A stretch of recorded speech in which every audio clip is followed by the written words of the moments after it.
We have here today people from all aspects of the construction industry, and we would like to just welcome you all. We are surrounded and flanked by sponsors who were gracious, especially in this time, to provide sponsorship for this educational session.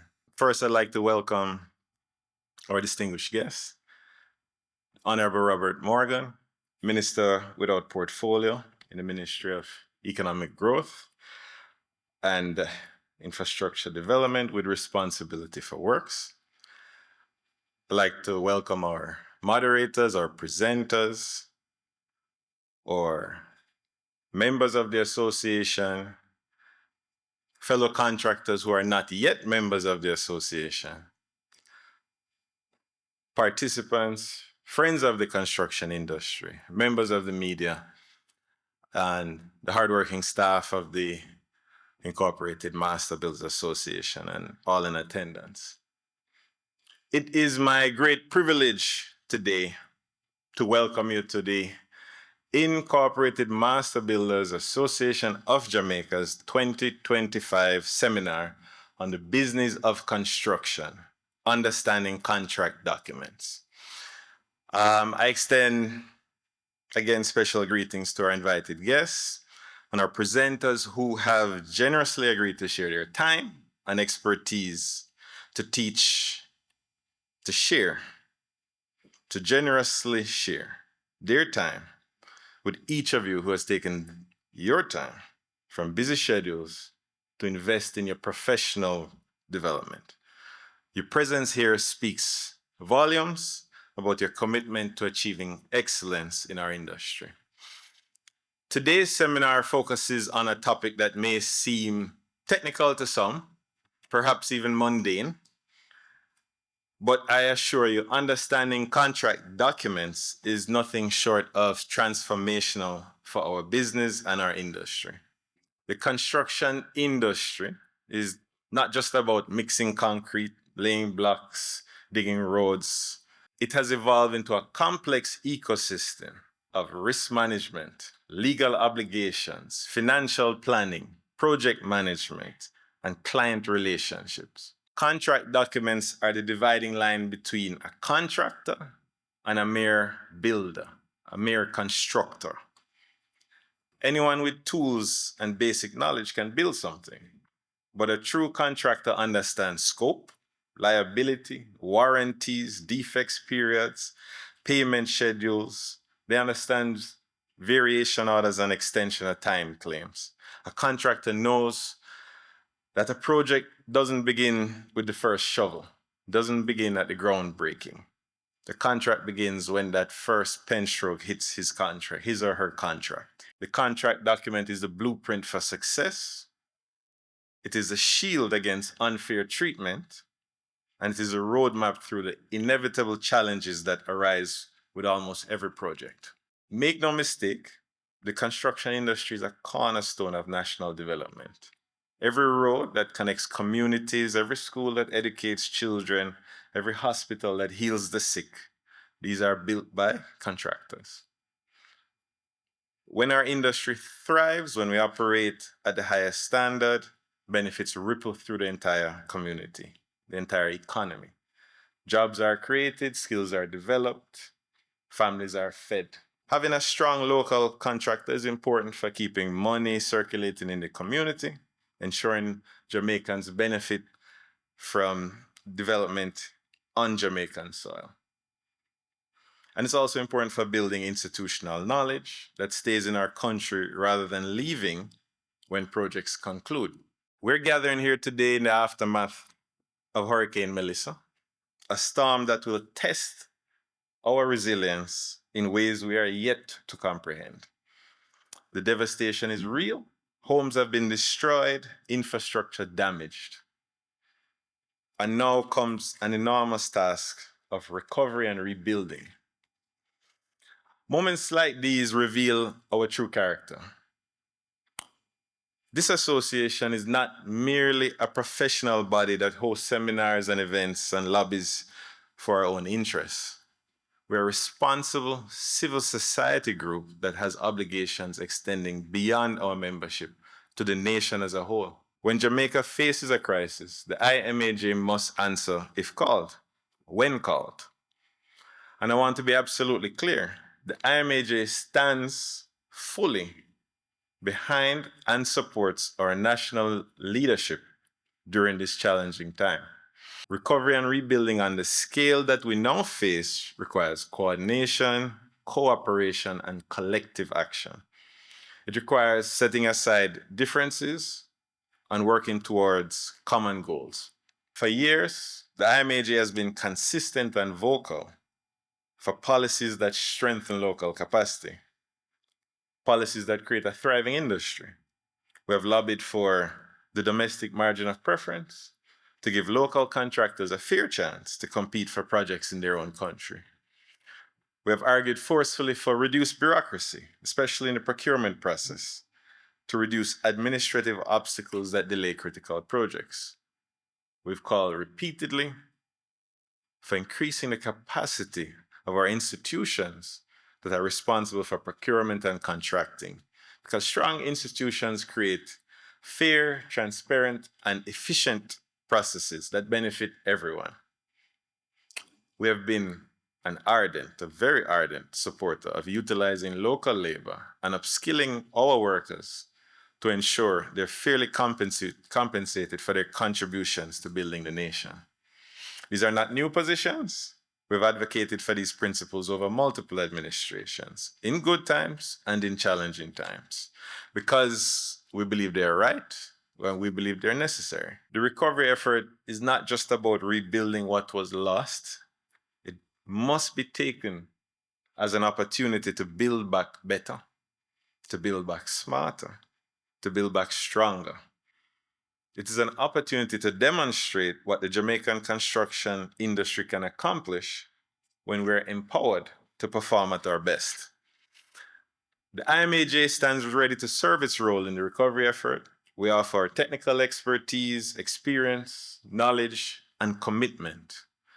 We offer our willingness to collaborate with the government agencies, international partners, and other stakeholders to ensure the recovery effort succeeds. Jamaica will only be rebuilt by Jamaicans who are prepared for the task. Which brings us back to today's seminar, to contract documents, to business skills, to professional development. Those who will lead the recovery are those who understand their business, who can manage complex projects, who can read and negotiate contracts, who can deliver quality work on time and on budget. So I encourage everyone here to engage with the program today, ask questions, take notes, network, get to know your colleagues, learn from the experts who are here to share knowledge, because the skills you develop today are the skills that will rebuild Jamaica tomorrow. I thank you for your attendance. I thank you for your commitment to growth. I thank you for your dedication to this industry. And thank you in advance for your willingness to answer the call when the country needs you the most. Thank you very much, Mr. President. To bring us opening remarks on behalf of the government and minister with portfolio responsibility that is very integral to what we're doing, I'd like to welcome, or to introduce rather, the Honorable Robert Nestor Morgan, MP, JP, Minister without portfolio, Ministry of Economic Growth and Infrastructure Development, with responsibility for works. Robert Nestor Morgan serves as Minister without portfolio in this ministry with responsibility for works. A dynamic and forward-thinking leader, he's deeply committed to building resilient infrastructure and driving sustainable national development across Jamaica. He also serves as a Justice of the Peace. Minister Morgan remains passionate about youth empowerment, rural development, and creating opportunities that uplift communities. His leadership is guided by a clear philosophy that true growth comes when every Jamaican has a fair chance to build a better life. Please assist me in welcoming Minister Robert Morgan. But thank you very much for your welcome, and also thanks to the Incorporated Master Builders Association for this invitation. The World Bank recently commended the National Works Agency for doing something that I never knew was innovative. I thought it was normal, run of the mill, which is engaging contractors before a national disaster in contracts so that when the natural disaster comes, you don't have to be seeking to find contractors to clear the roads. They said that it was an innovative thing. And because we in Jamaica thought it was a normal thing, we didn't make much of it. But it gave me pause to think about how we are recovering from Melissa. Persons outside of Jamaica were surprised that within 4 days of 5 days of the hurricane, we were able to clear 85% of the roads that were blocked. We here don't see it as a big thing because we are expecting us to clear 100% of the roads 1 hour after the hurricane. But it is something that the world has seen as significant. And it's not the National Works Agency that cleared the roads. It's local contractors, community members, a large portion of which are members of the Master Builders Association. So the argument was that the government is not really doing anything to relieve the people in Western Jamaica. I asked the person who said it, how did you reach Western Jamaica? Where did you drive? You must have driven on a road that was cleared by our contractors. So at least we cleared the roads. And I think it's something that we must think about because we tend to be very hard on ourselves in terms of how well we're doing. And while you're in the war, you're not really looking around to see how good you're fighting the war. You're just trying to survive. And it takes somebody from outside to look at you and say, you're doing a good job, or at least you're doing a better job than most people. And I think Prime Minister says there is no victory in relief because if one person is suffering, you have not been as effective as that one person wants you to be. So there is no victory in relief, and there are no kudos for opening the roads in 5 days because people were suffering for that 5 days. But there is lessons, or there are lessons to learn by us as to the best practices that we probably engaged in and what are some of the challenges that we face.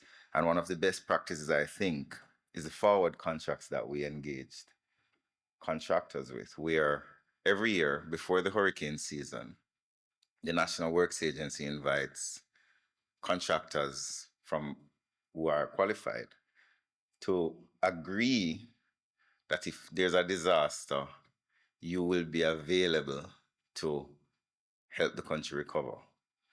So when Melissa hit, even before Melissa hit, we were able to say to contractors, pre-position your equipment so that when the storm is gone, you can be active very quickly. But that wasn't a perfect plan because Melissa had other plans. Some of the contractors who pre-positioned their equipment no longer have them. It is indeed a pleasure to join the Master Builders Association and its members and industry partners in this very important seminar. I think after Melissa, we're reminded of the critical importance of a strong contracting process and the management of contracts, as it will assist in the urgency of damage recovery. Especially in a disaster, every clause matters, and every obligation matters, and every specification matters. And I believe that when contracts are clear, fair, properly administered, we can build faster and we can build stronger.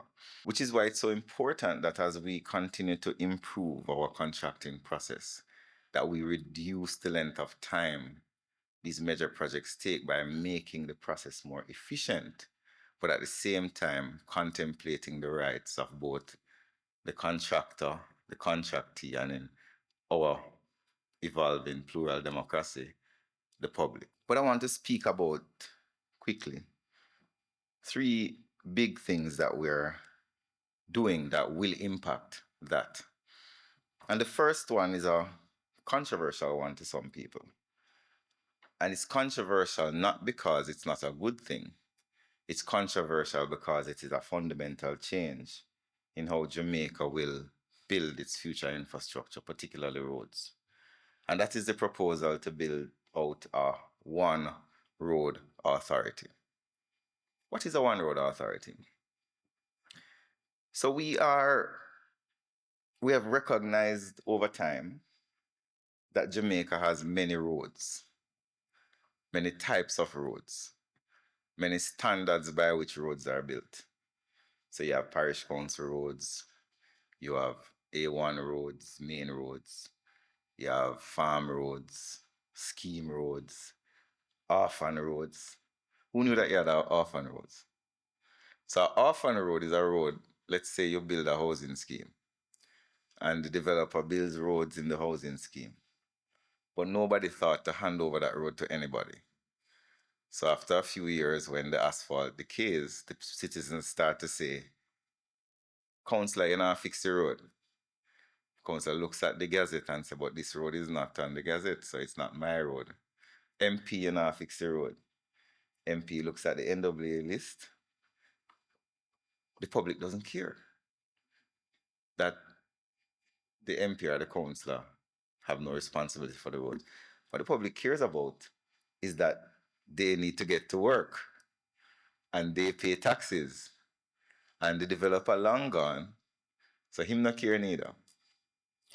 So these are some of the issues that have evolved. For example, what is the standard for fixing roads in Jamaica?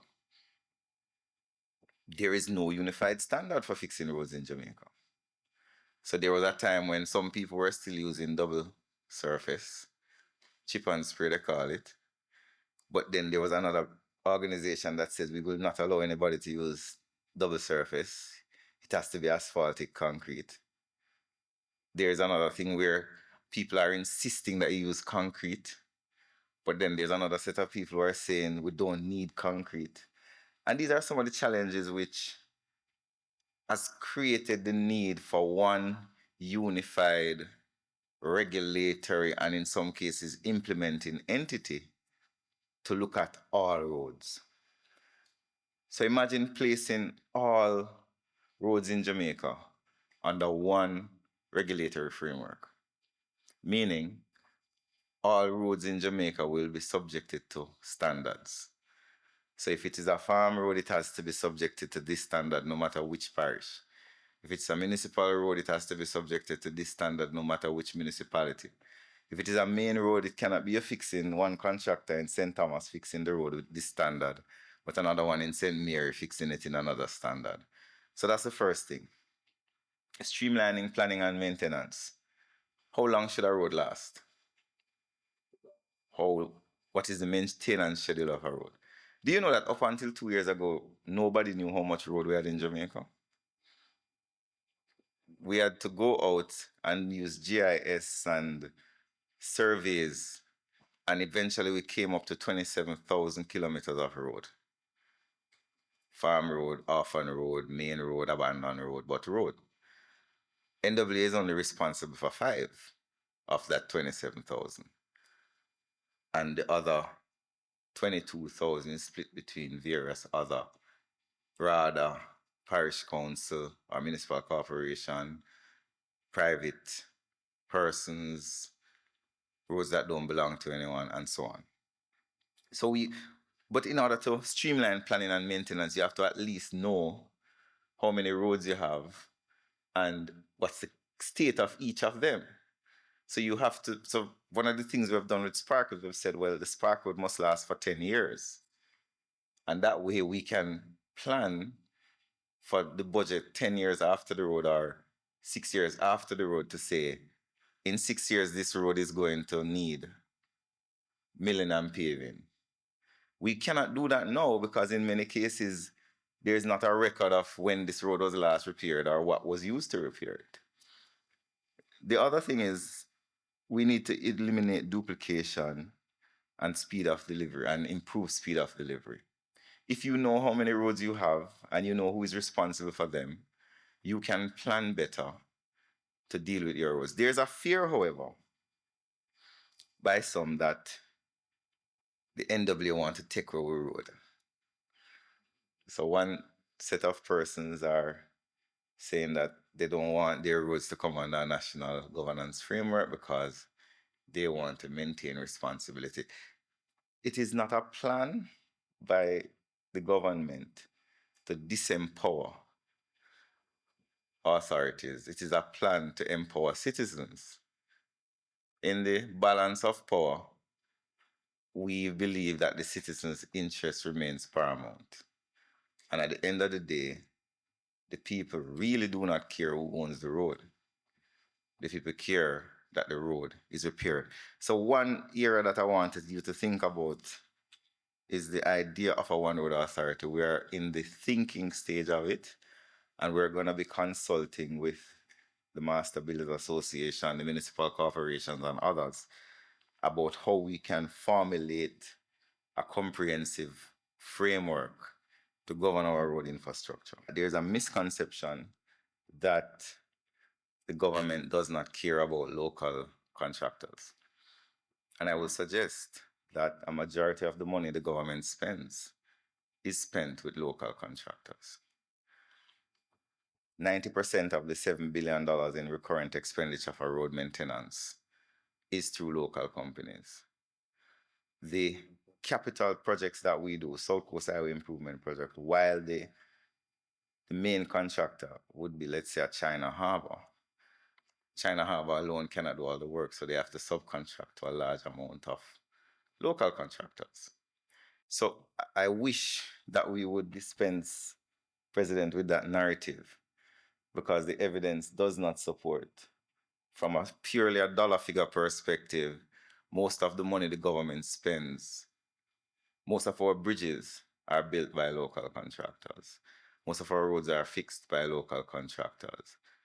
So we are investing in the local contracting industry.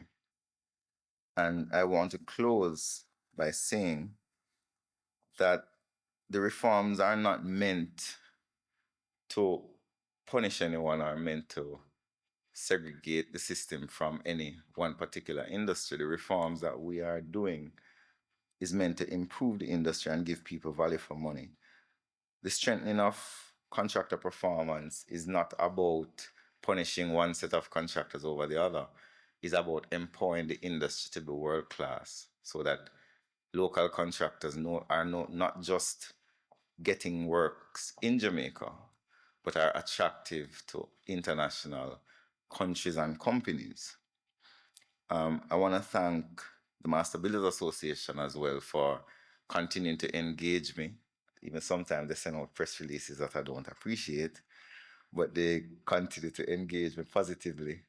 And their criticism sometimes influences positive change because we do not believe as government that we are custodians of all knowledge and understanding, and diverse opinions are very important in crafting policies for the benefit of the majority. As we continue to strengthen our knowledge and our tech relationships with various stakeholders, we continue to hope and ask for continued collaboration and relationship building. And we maintain an open door policy. I'm always available to engage with members of the sector, whether you're the president of the Master Builders Association or a small contractor or builder. We're willing to listen and we're willing to have engagement with you. Once again, thank you very much for being patient and listening. I hope I have improved your knowledge today. Thank you very much. The Honorable Minister Robert Morgan, distinguished colleagues, partners, and stakeholders in the construction industry. the secret choir at the back during the national anthem. A pleasant good morning to all. It is a pleasure to join you today as we collectively deepen our understanding of contract documents and strengthen the framework that supports Jamaica's built environment. The National Housing Trust, as many of you are aware, remains firmly committed to building communities, expanding access to housing, and advancing national development through strong partnership with public and private sectors alike. In the wake of Hurricane Melissa, our commitment has only intensified. The devastation experienced by many Jamaicans has sharpened our focus as we work to help rebuild their lives and continue improving the housing stock. Against this background, the NHT welcomes the conversations that will take place here today. The theme of understanding contract documents is foundational to the success of every initiative we will embark on as a country and as an organization. This, given the benefits to be gained, such as a clear, well-structured, and transparent contract document, the roadmap to efficient and timely projects.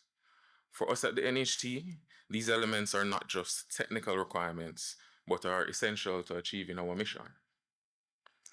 The demand for safe, quality, and affordable housing continues to rise, and this is evident in every parish across the island. In response, the NHT has been enhancing its procurement processes, improving its housing programs, strengthening our compliance systems, and modernizing our documentation to ensure clarity, transparency, and smoother project execution. These improvements are meant not only to strengthen governance, but to create an environment in which developers and contractors can operate confidently and efficiently. Therefore, when developers and contractors partner with the NHT, you are not simply constructing units, you are actively contributing to the social and economic upliftment of Jamaica. So today's seminar is more than an exchange of technical knowledge.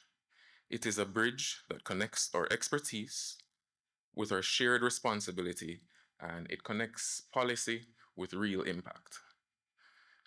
Let me now then extend a strong invitation to all developers and contractors to continue to partner with the NHT, and let us innovate and build boldly, because when we build together, Jamaica grows stronger and the lives of our citizens are transformed.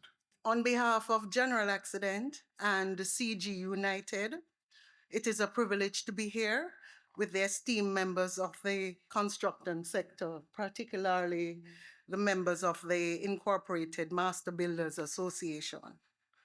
First, let me express our solidarity with all builders, contractors, and stakeholders who were affected directly or indirectly by Hurricane Melissa. Events like this remind us that the construction sector is not only essential in national development, but also highly exposed to climate-driven risks that are increasing in frequency and severity.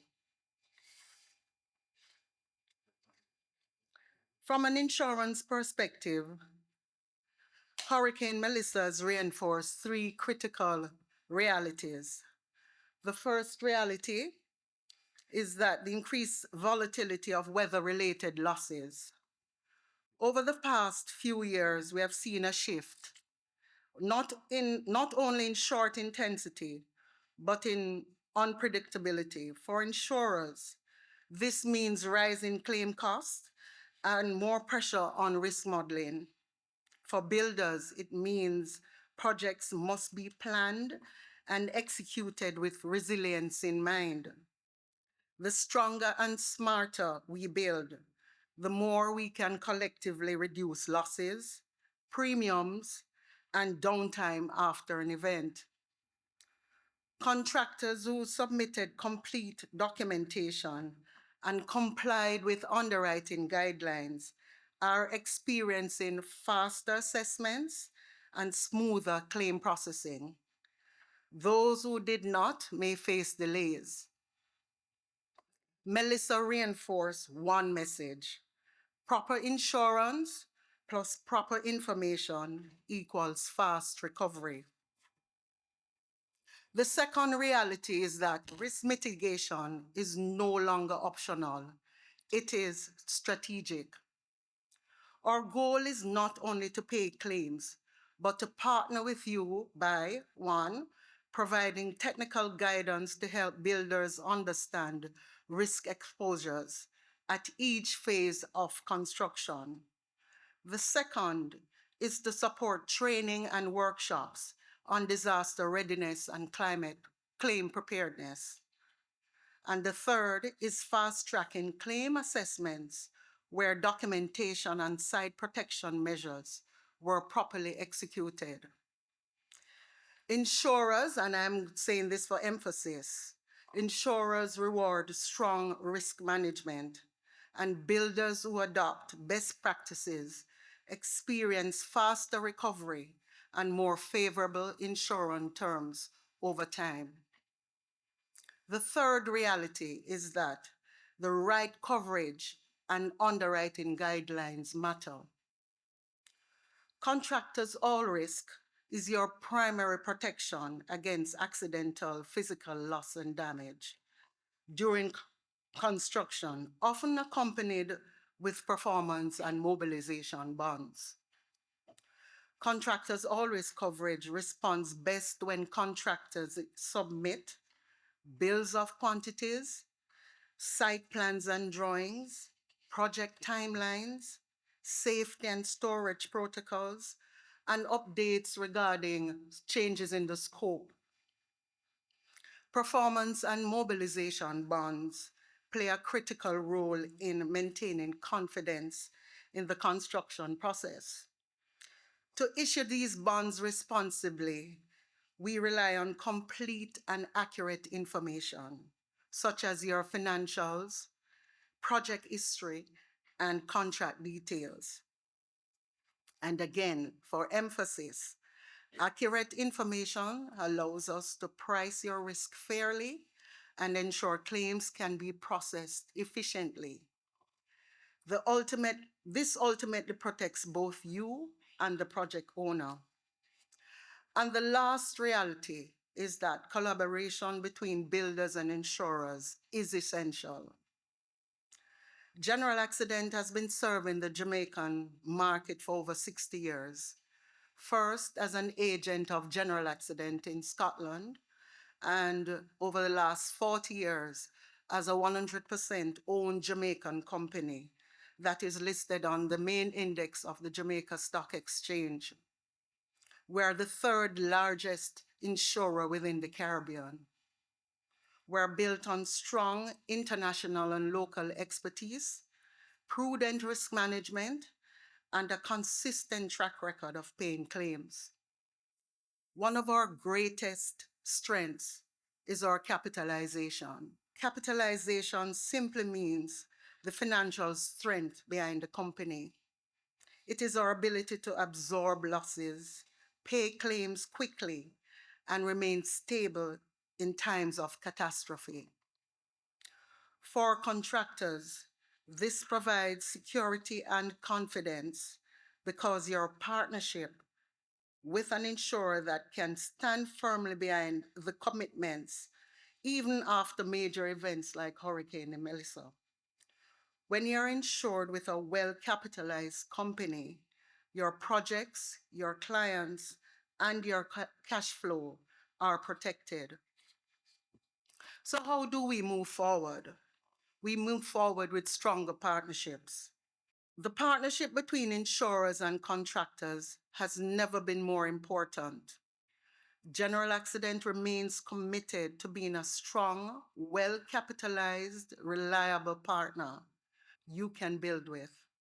By working together, sharing timely information, meeting guidelines, and strengthening risk management, we can ensure a more resilient construction industry capable of withstanding future events like Hurricane Melissa. Thank you, and we look forward to supporting you with your upcoming projects.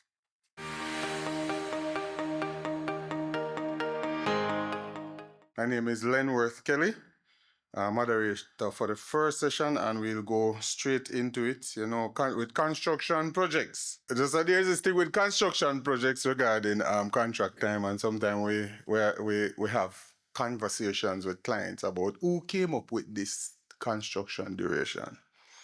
So on the other side of that falls this morning our first presenter, Jackie Cummins, a lawyer. And usually lawyers get enough time to make their arguments in court. This morning there'll be time constraints and no provision for extension of time. Jackie Cummins is an attorney at law and partner in the law firm of Archer Cummins and Company. She was admitted to the bar in 1991. No, man, you've been there from teenager Jackie, man. But in 1991, she was admitted to the bar, and she has over 30 years' experience in the practice of civil and criminal litigation, personal injury cases, estate and tax matters, also immigration and family law. Miss Cummins earned her LLB honors from the University of the West Indies and has been admitted to practice in Jamaica and also in Guyana, where she was born. She was appointed a notary public for the island of Jamaica in 2020. She's a former president of the Bar Association. Ms. Cummins is also a member of the Advocates Association of Jamaica and the Rules Committee of the Parish Court. She's the former chairman of the Legal Aid Board and a former member of the board at Holy Trinity High School.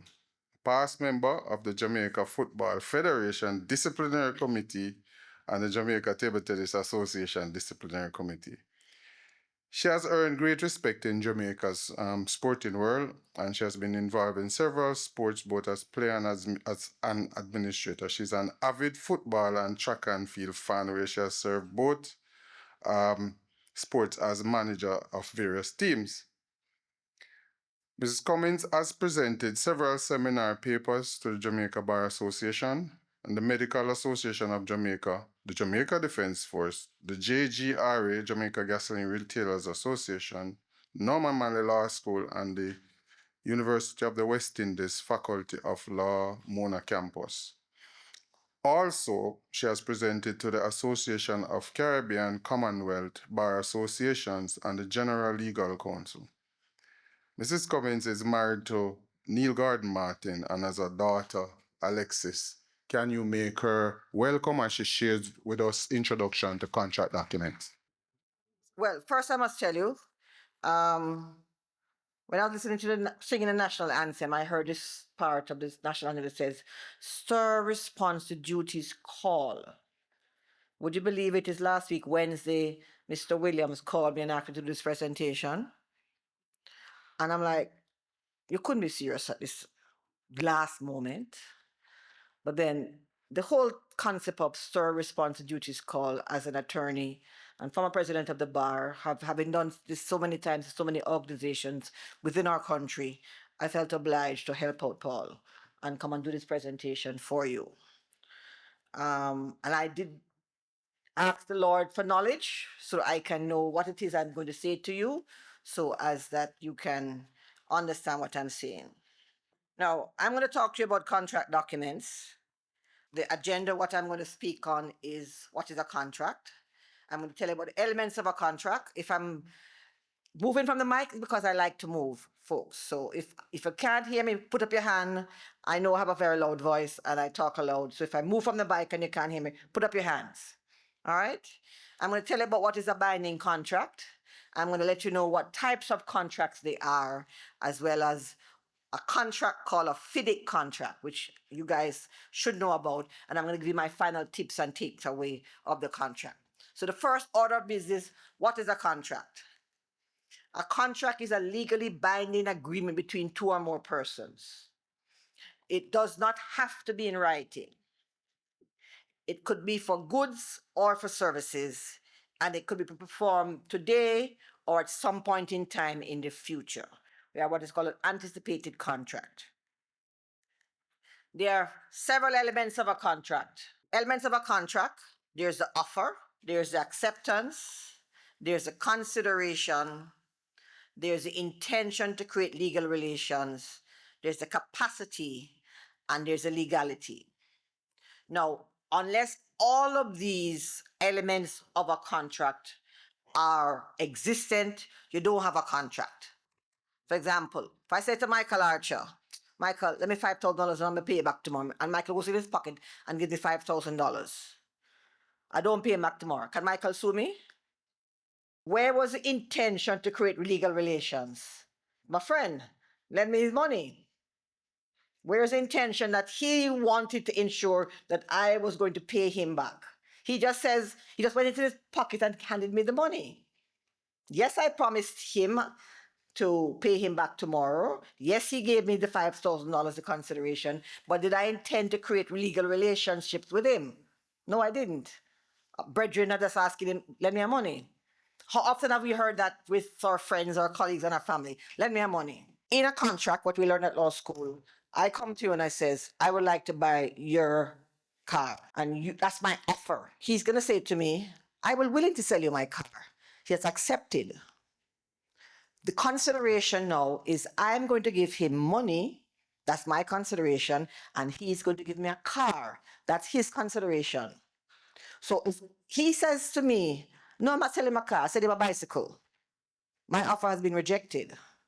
He has counter offered to sell me a bicycle instead.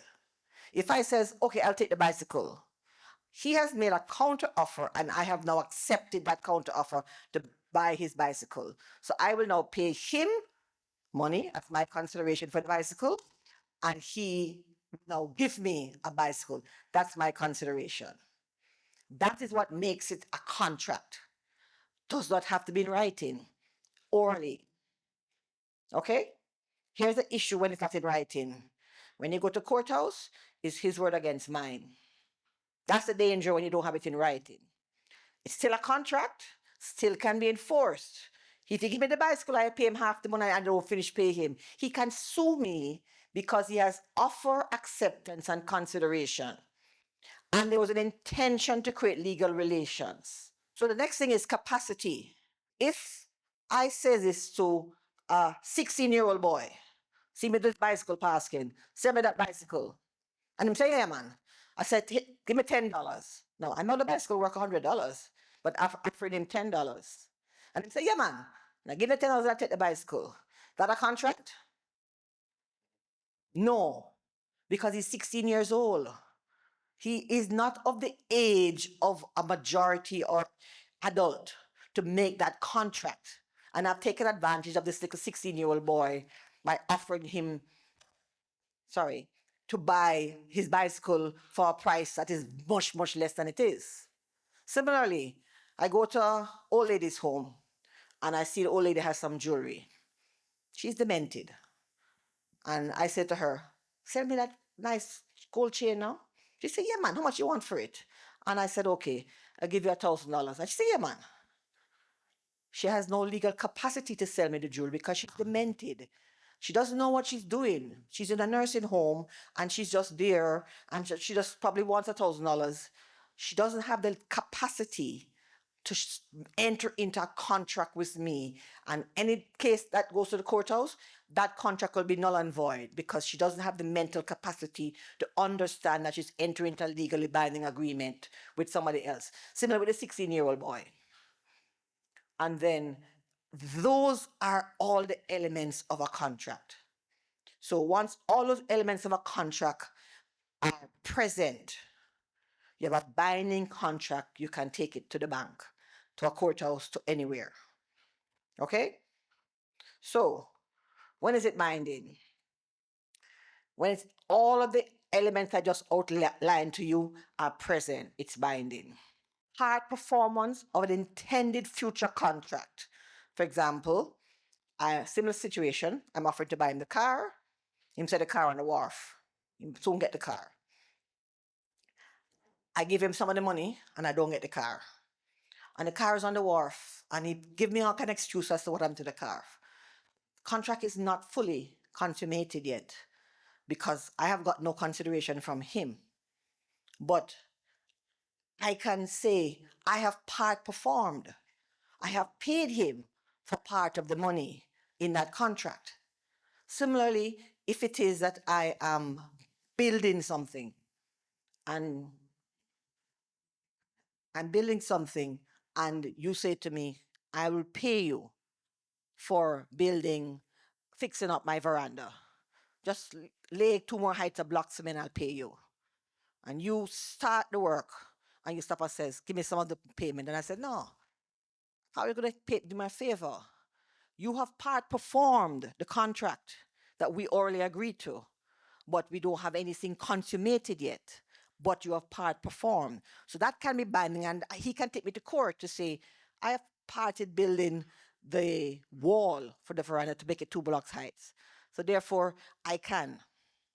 When fraud takes place, you cannot charge or sue somebody on a contract. For example, I go out and I'm saying, I am Jackie Cummings, I'm representing Surrey Paving. I don't work for Surrey Paving, I don't represent Surrey Paving. And I enter a contract claiming to be a representative of Surrey Paving to fix a road with Mr. Morgan. And then you discover that I'm a fraudster, I'm a scammer. That is not a contract that can be binding because I have defrauded both the person who I've contracted with and Surrey Paving because Surrey is not getting that money. And the government does not realize that I have nothing to do with Surrey. So I can't enforce that contract because I've committed fraud. Another contract that is not binding when you misrepresent. If, for example, you say to me, I'm going to build you a kitchen cabinet with Korean topping, and you put Formica instead, you've misrepresented to me what you're building to me. I had an agreement with you to put Formica, and you put something else.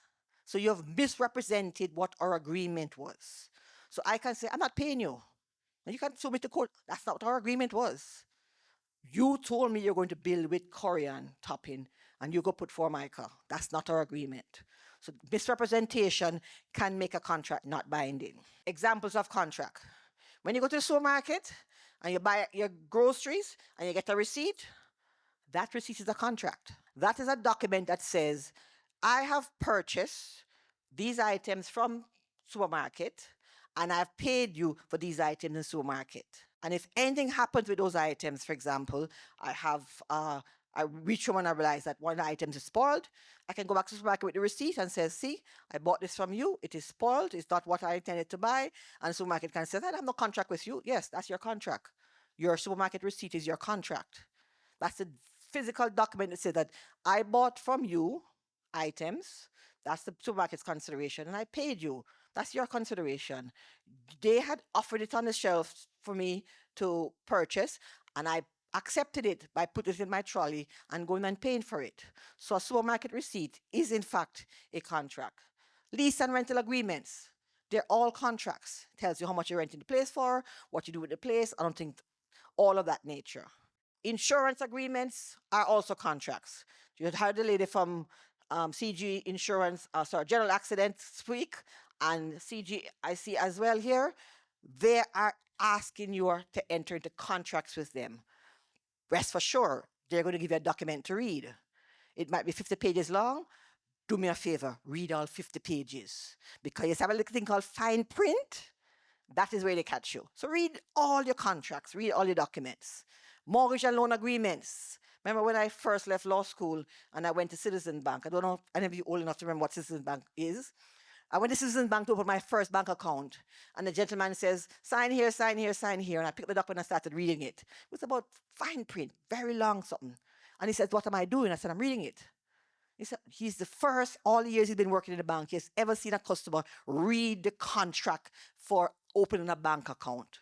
I just left law school. I just learned you read everything because you're bound by what you sign to. So if you sign that you're going to forfeit your agreement if you change something in it without telling the other party and you never read that part of it, you can't come to court and tell them, say, I never saw that in the contract. You sign to it. You're bound by it. So read every agreement. Hire purchase agreements. You go down to court, you take out the TV, hire purchase agreement, you pay it over time. There is an agreement they give you to read. And if you don't read that agreement, if they decide to come for the TV because you missed the payment by 1 day, and then come for the TV, you don't have an argument because you signed an agreement with them, which tells you if you miss it by 1 day, they can't come for the TV, even if you've three-quarter almost finished paying for the TV. Online purchases, all of us buy things online now. You go online and you click. It's no different from a supermarket receipt. Keep that online purchase document. That's your document to prove your contract. And I'm going to go into building and construction agreements, which is what all of you are here about. So building contracts. All of you have heard of the International Federation of Consulting Engineers. Its French word is fédérational, international des ingénieurs conseillers. That's the French. If I butcher the French, I apologize on a French speaker inside this room. Now, FIDIC is basically a group of engineers around the world sat down and decided, okay, we are going to form this association so that we can help engineers and professionals in all the countries we can find to find out how we can work together as a unit.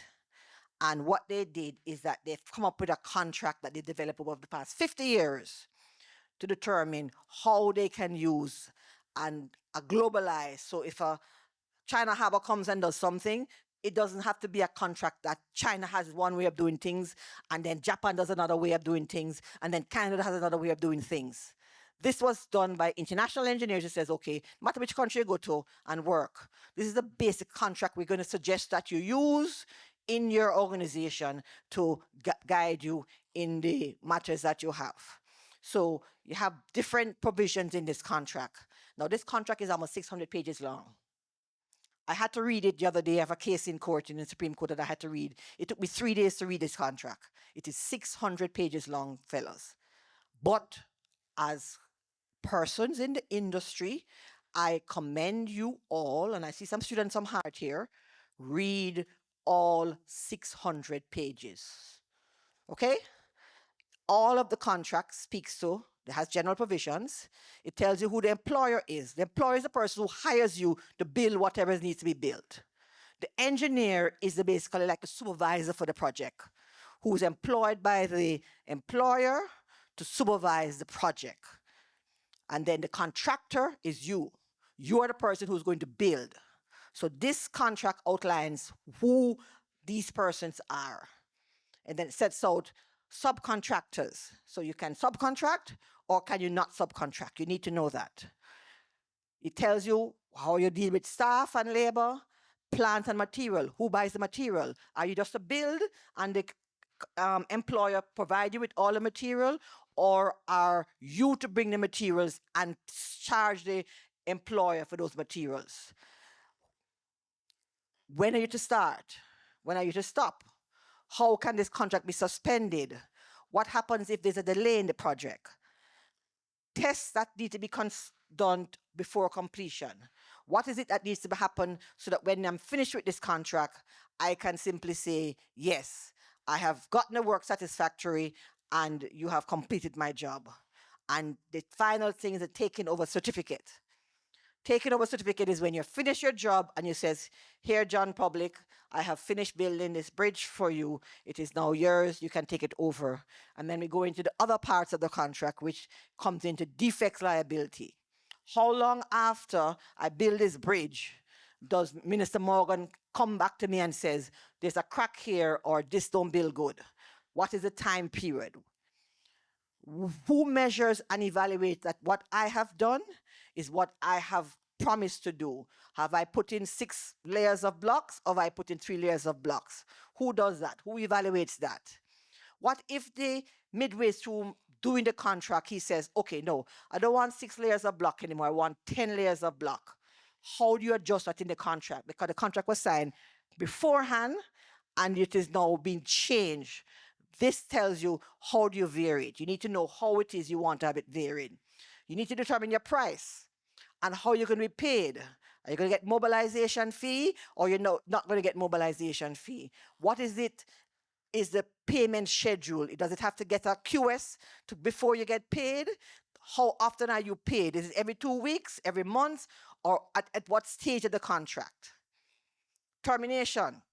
If you're a person who employs you to build the item says stop work, you're fired. You need to know under what condition he can fire you. Also, you yourself can stop working and say, "Be done with you. You're not paying me. I'm finished. I'm kaput." You need to know under what conditions you as a contractor can say, "May I walk away from this work? Not doing it anymore. Government not paying me." You need to know what conditions you can do it under. Who has the risk? Hurricane, I'm middle of building something and a hurricane come and lick down what you build. Am I to pay you again to build it all over again? Who has that risk and who's responsible for those things? Insurance. Who must take out the insurance on this project? Me or the contractor? I'm the employer. You're the contractor. Who pays that insurance? The contract must tell what happens. Force majeure. So a French term, what we learn in law is when you can't predict something that happens without anyone's fault. Hurricane Melissa, force majeure. What happens in these situations? Earthquake, force majeure. Strike, force majeure. The strike on the wharf, you can't get cement and steel or nails into the country. What happens? And what happens when you are all in a dispute? What if you an employer can't agree how much more money you're to get or how much you are to be paid or how you're to be paid? Or what if you walk off the job or what if you get fired? How do you resolve these disputes and these claims? You need to know the commencement date. So if you sign the contract today and you're not supposed to start working until next year, September, your commencement date is not when you sign it, is next year, September. So the boss can't tell you, say, when April come, oh, you don't start yet. No, my commencement date is next year, September. Okay? When is your completion date? That's important. If your completion date is May 2028, him can't rush you before May 2028 and says, oh, you're not finished it yet. Because you need to know that's the date you agreed you'll finish it by. What are the terms of payment? Make sure you have it in your contract.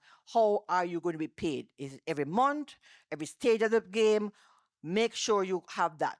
So if you don't want to use a 600-page FIDIC document and you want to create a simple document, these are the terms you must have in your document. What are the consequences for the delay?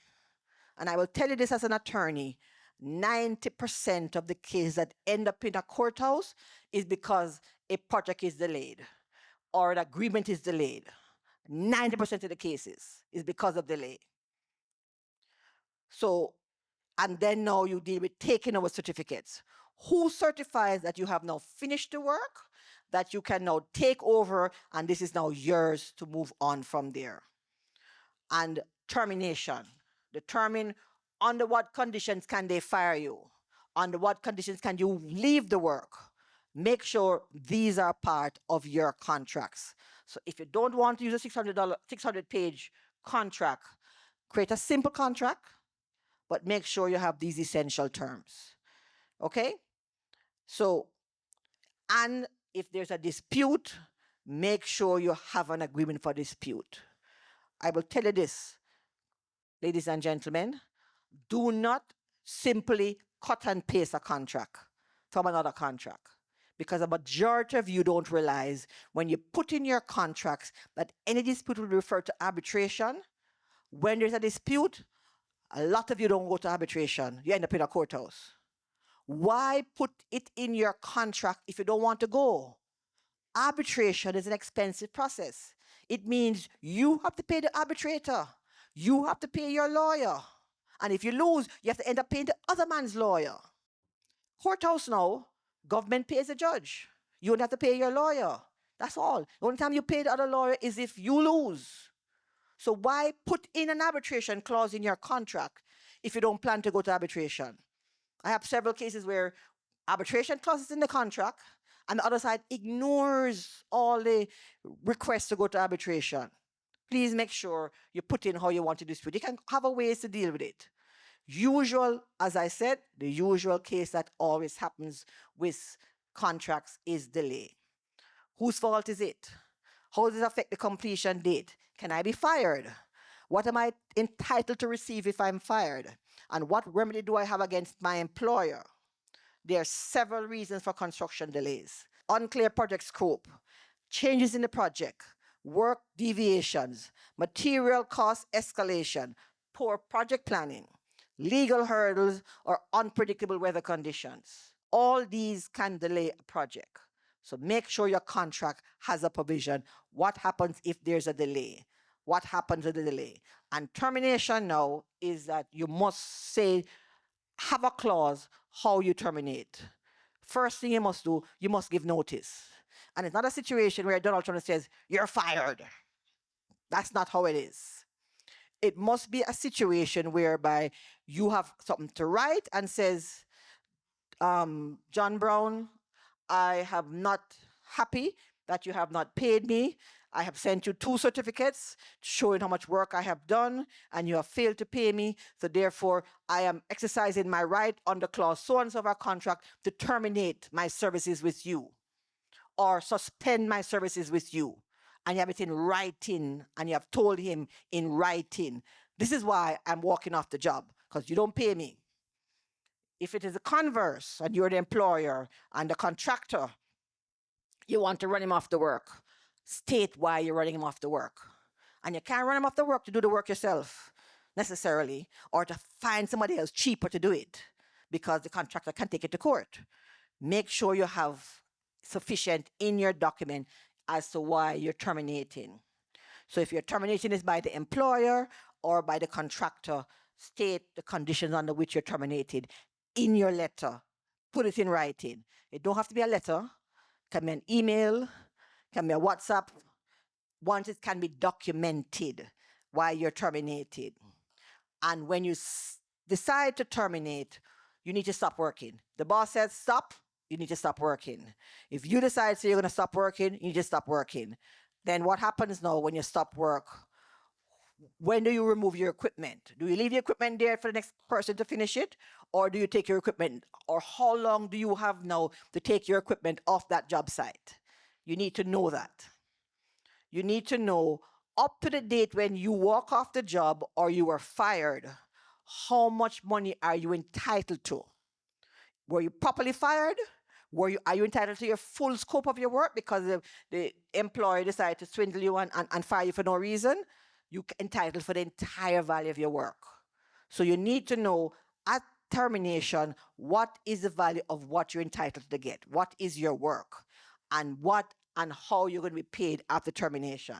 Because if you walk off because he has not paid you, you're going to have something in your contract to say, I have walked off this job because you haven't paid me, and I'm giving you 60 days to pay me. This is how much you owe me, and therefore I expect to be paid by a certain time. Otherwise, I'm going to visit my lawyer's office. Okay? So these are the conditions and terms and how you know what is a contract. And then if it is that you still have not resolved after termination, you need to determine how you're going to resolve it by dispute.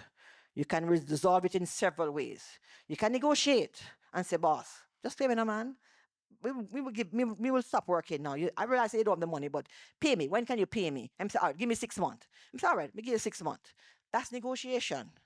And you have left the work and you have a understanding of payment and ask him, put it in writing. Put it in writing, and you're going to give me in 6 months' time, you're going to pay me. Or you can mediate. We don't always have to go to arbitration. There's a process in Jamaica called mediation, run by the Dispute Resolution Foundation of Jamaica, where you pay a mediator, much cheaper than an arbitrator. Mediator for Supreme Court, $50,000. Arbitrator can charge you $1 million. That's the difference. I've seen arbitrators charge $3 million to go to arbitration. So it's cheaper. And you can adjudicate. Find a third party. Go to the president of your master builders and says, here, we have this problem, help us resolve it. And he can just listen to one side, listen to the other side and says, oh, sure. So that's not how it go. You can't get paid for that if you never do that. So take this and go on and pay him this and go on. And if all of you agree, you have adjudicated the matter. Or you can go to the expensive arbitration, which is a quicker process because courthouse will take you years. It's the most efficient way, arbitration, because arbitrator is once you pay him ready tomorrow morning to tell you what the case is all about, to listen to the arguments and give a decision. Litigation now should be a last resort. You should go to litigation when you have resolved or exhausted all the other options. And I can tell you, most litigation cases take years. The quickest I've seen it happen, 2 years. Average, 4 years. So you don't want to have to go to courthouse because courthouse is not the place you really want to sit down and wait for your money or wait to finish a job. So my takeaway, document everything. Document your emails, document your letters, your WhatsApp messages, your meeting notes.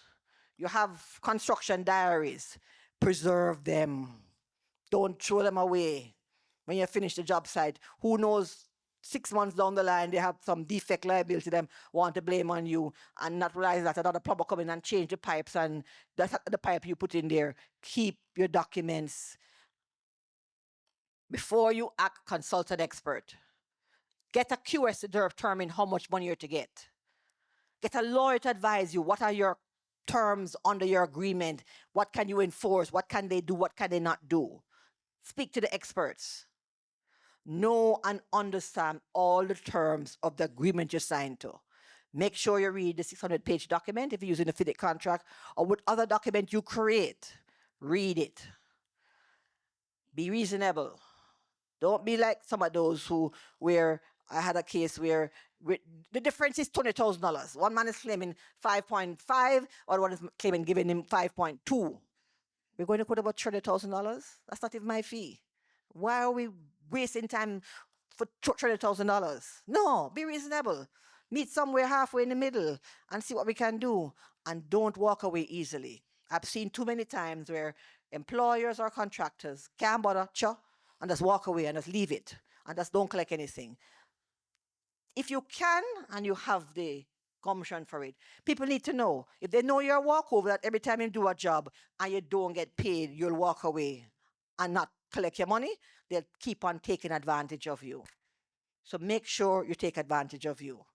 And 2 other things I need to tell you.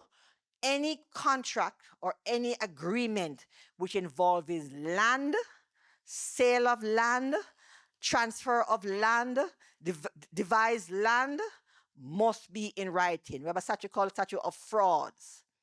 If your grandmother dead on her deathbed said to you, I'm giving John the piece of land down by the mango tree and I'm giving Sally the piece of land up by the ackee tree, that's not a contract. It cannot be utilized. It says, grandmother, give me that land, and you can't go to courthouse with it. She has to write it down and sign and have it witnessed.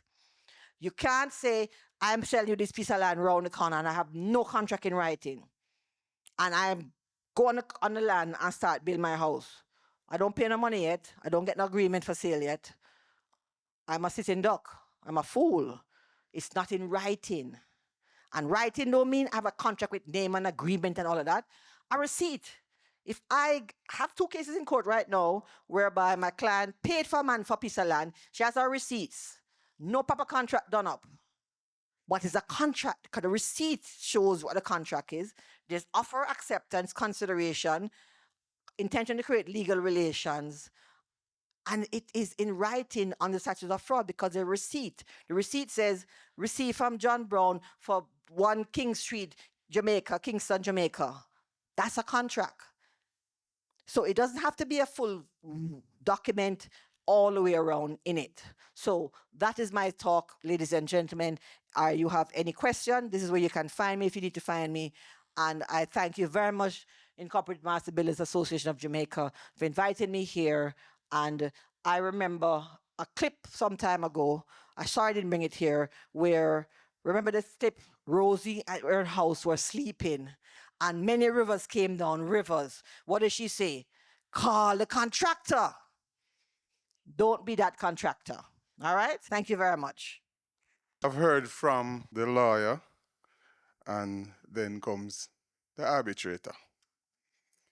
Ladies and gentlemen, Woodrow Whiteley, I call him the wise one. Can't see the long beard like Moses kind of thing.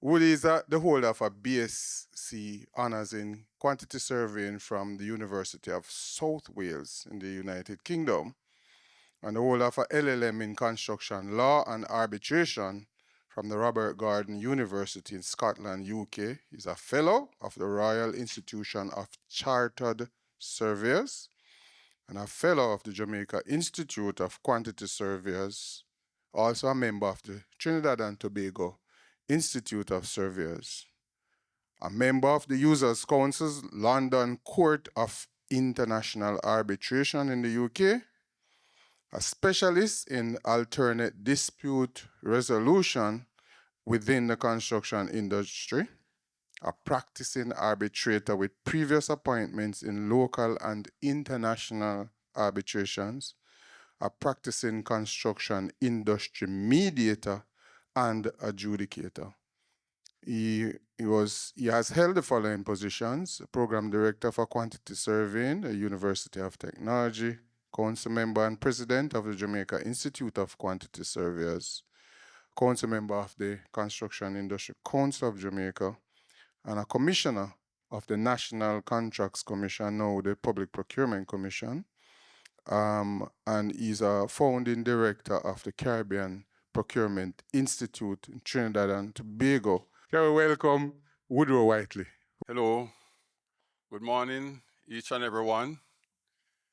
I must also say thanks to the IMAJ, thanks to the President and executives and the Secretariat of the IMAJ for putting on this event and also for inviting me to participate. I hope we all have a very productive day, and I'll just jump straight into it.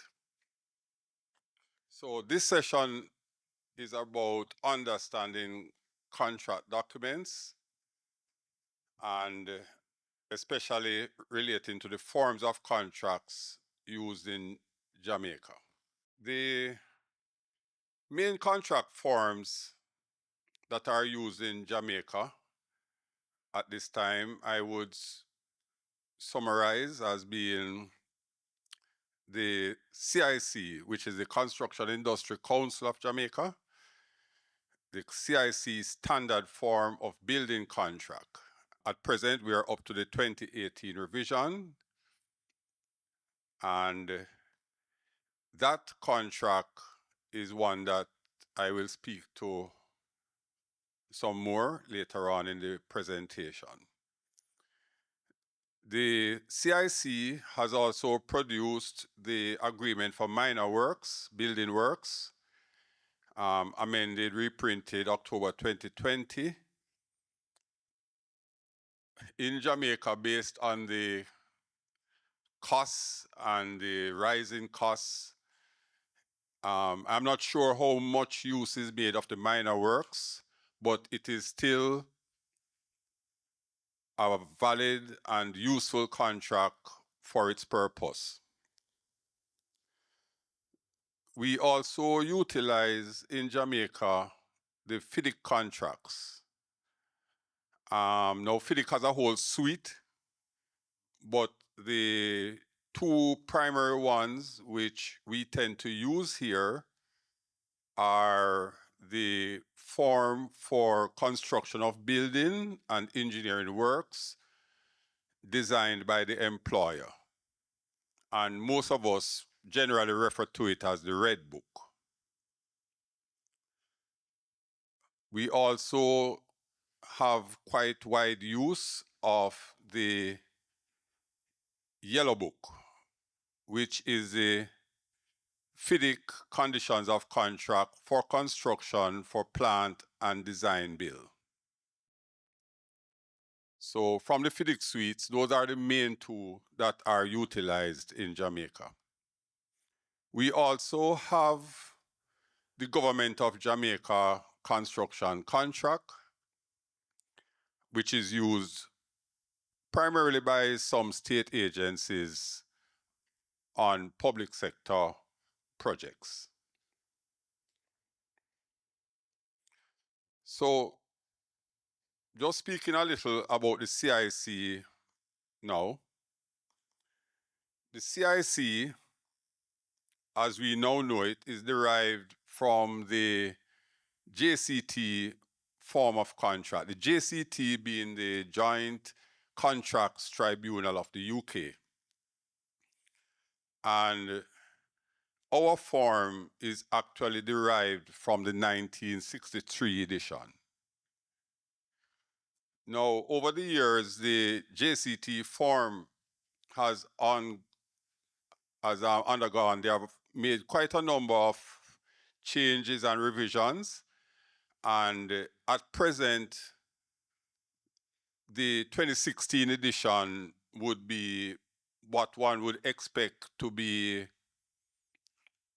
utilized in most instances where the JCT contract is used now. And they are now having the release of the 2024 edition just about taking place.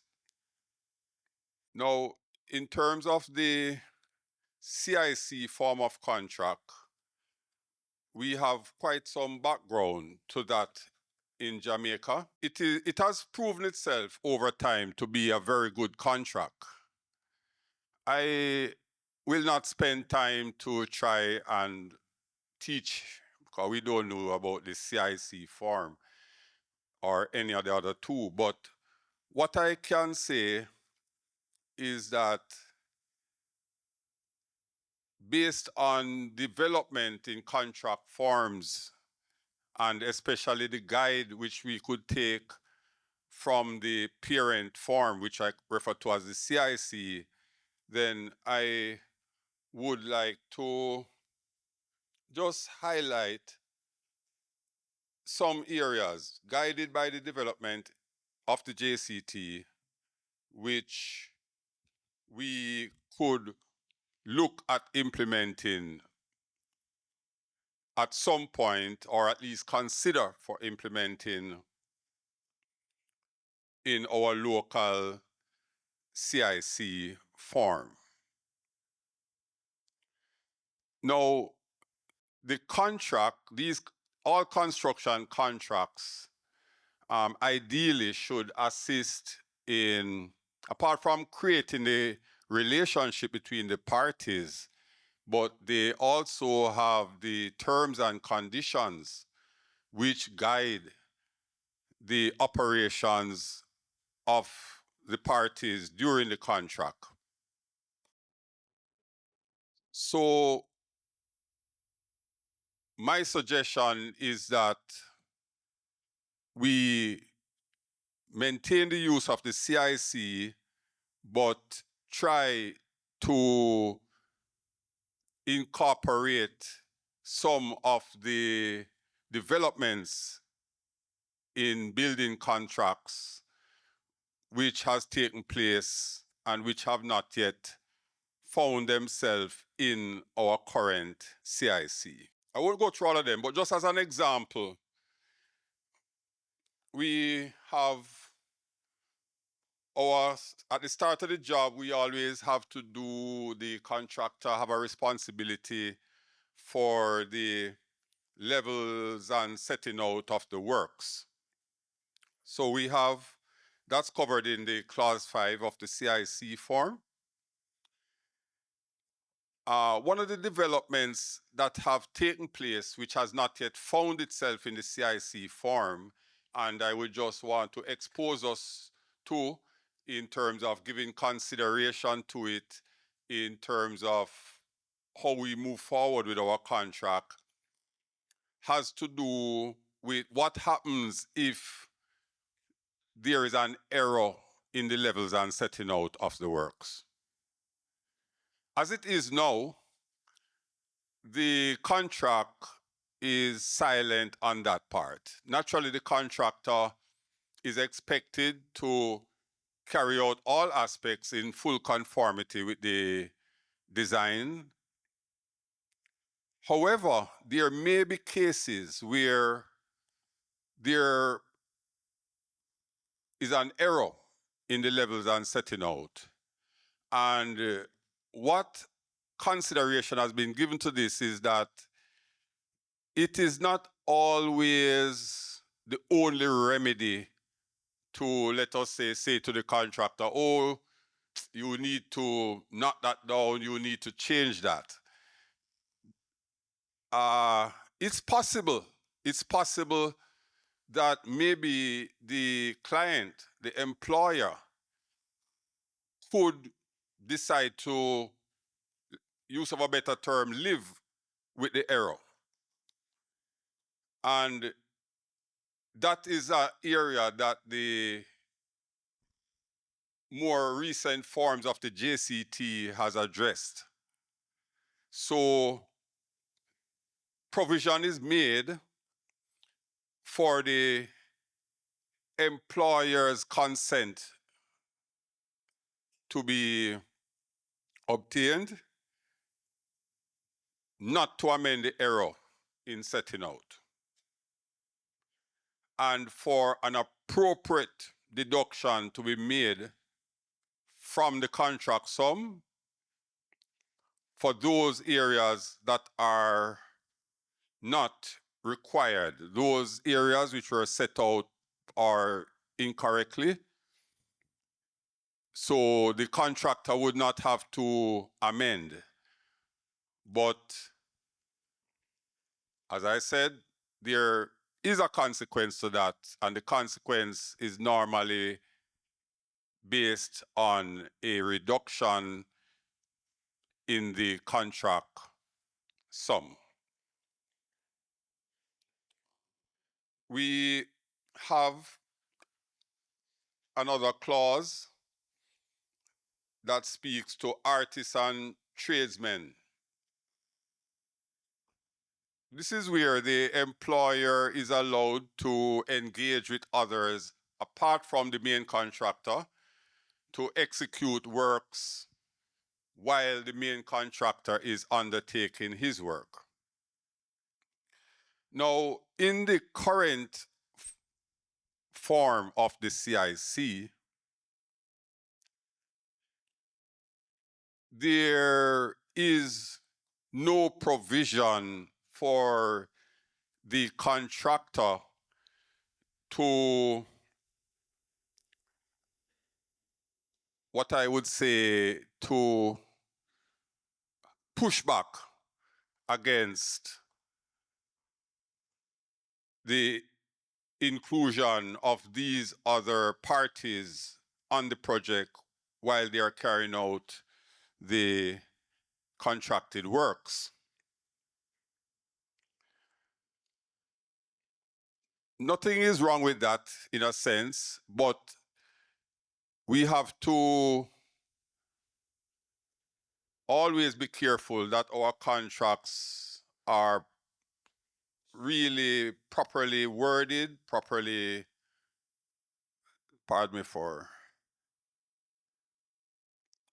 properly worded, and that the parties are having due regard is paid to both parties in the contract. Now, in terms of the development in that particular area, what has happened is that the JCT has now got to the stage where the contract is indicating that if there are works to be carried out by others, termed artists and tradesmen, these works ideally should be identified and included in the contract. So the contractor would be aware that these other parties will be performing while he's on the job. However, very often you have situations where the artisan tradesmen employed independently by the employer are engaged to carry out activities which were not indicated in the contract, which has been signed by the parties. And in that case, the development in the field is now that the contractor has a right to either entertain the request or not entertain the request. And that is very significant. But what it also means is that it is extremely important that whatever the parties would like to do during the course of the contract is spelled out in the contract. That's one lesson that can be taken away from that area. Now, going on, we have in our contract documents, we tend to generally have the provision for contractors to, amongst other things, to submit a works program. And then the contract pretty much goes silent in terms of the form and this sort of thing. But the development now is that the contracts themselves should be more robust and be able to really assist in the management and implementation of the project. And in that regard, there is no reference to not just a works program, but for the contractor to prepare what's referred to as a contractor's master program, which is to be updated as required. And not just that, but the critical path should be identified. Now, all of us are aware of the significance of the critical path on a works program and the implication for items which are on the critical path, vis-a-vis very often extension of time and other such matters. But the contract now bringing in the requirement for not just a program, but program with critical path is certainly going to assist with the tight management and control of the project, which is what is always required. All right. We have our clause 30 in our CIC, which deals with certificates and payments.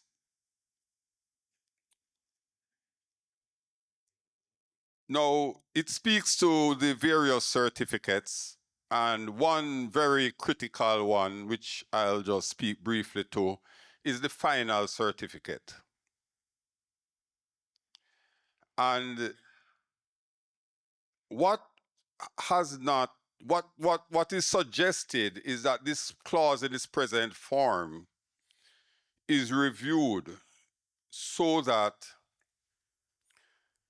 the effect, if there is any effect of the final certificate that gives rise to a dispute,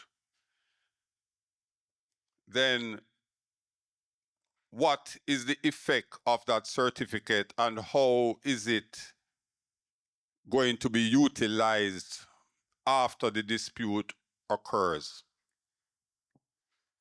So that's an area now that is certainly in need of some upgrade so that the status of the final certificate is not without question. We have a clause that deals with extension of time. It's currently clause 23. And it is suggested that this clause be modified and pretty much extended to allow for other occurrences which very often occur, but which the current contract is silent on. One of those has to do with the deferment in the giving of possession of the site. That occurs on a lot of jobs where there's a start date agreed, there's a possession of site that precedes that, but the employer or client may, for one reason or the other, wish to defer the giving of the possession of the site. That is an area which the JCT has now brought squarely under the extension of time clause provisions, and is one of the areas that I would suggest that we also look at in terms of updating our local form. Then we have clause 37 in our local CIC form, which speaks primarily to the appointment of adjudicator. So we speak about dispute resolution mechanisms within the construction industry, and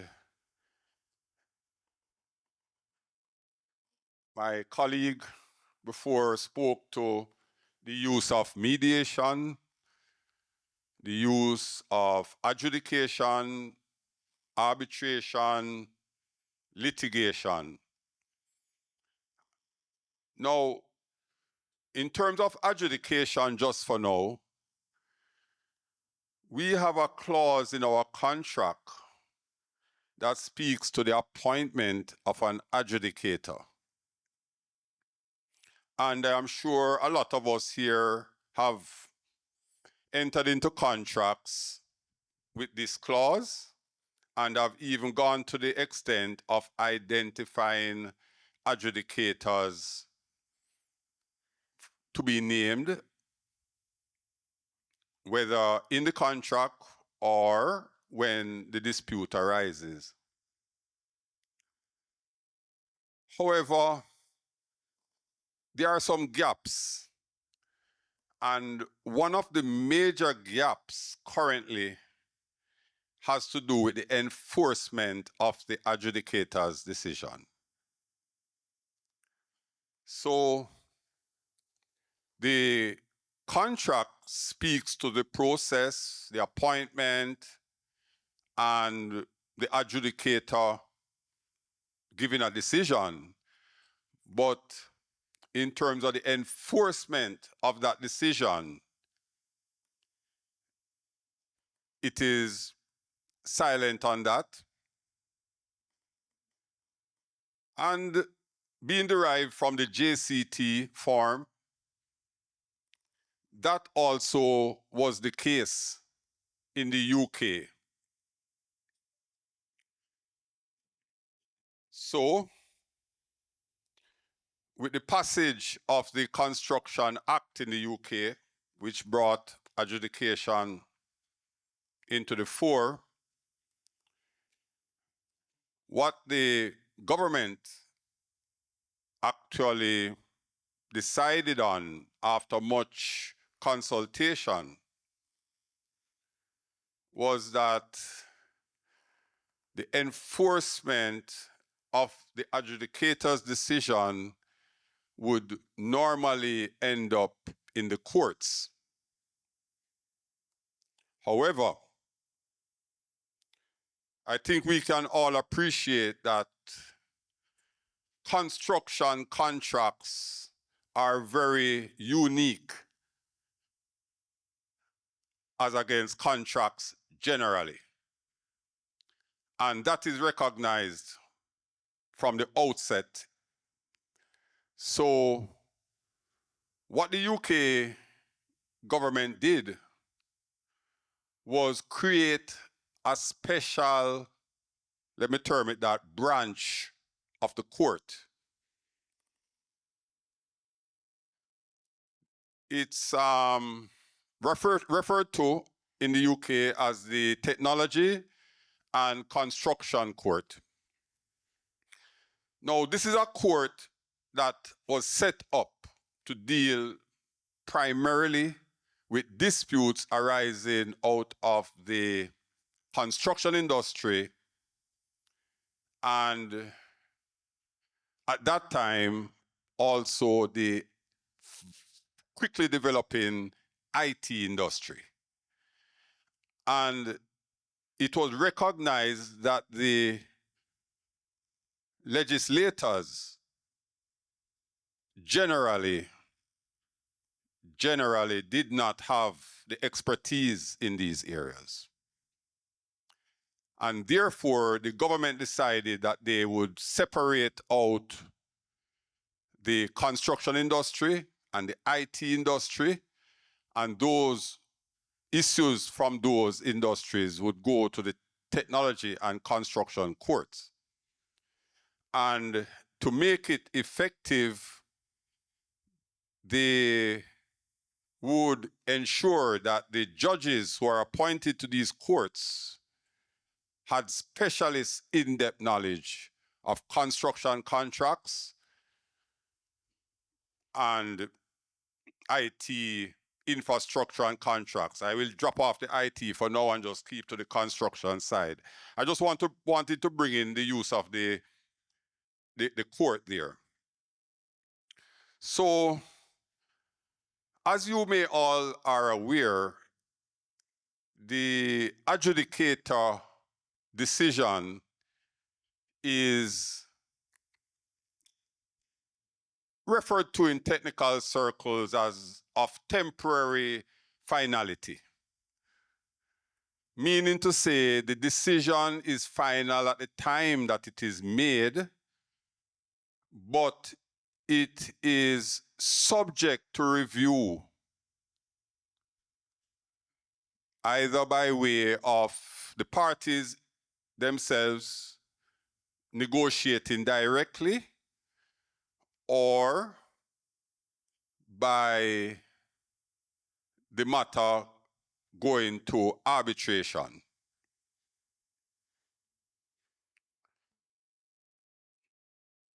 So the purpose of the court, as far as the adjudication clause is concerned, is very significant, because the courts have adopted a stance to defend the contract. So in adjudication in the UK, because it's not filtered down to us in that form at the present,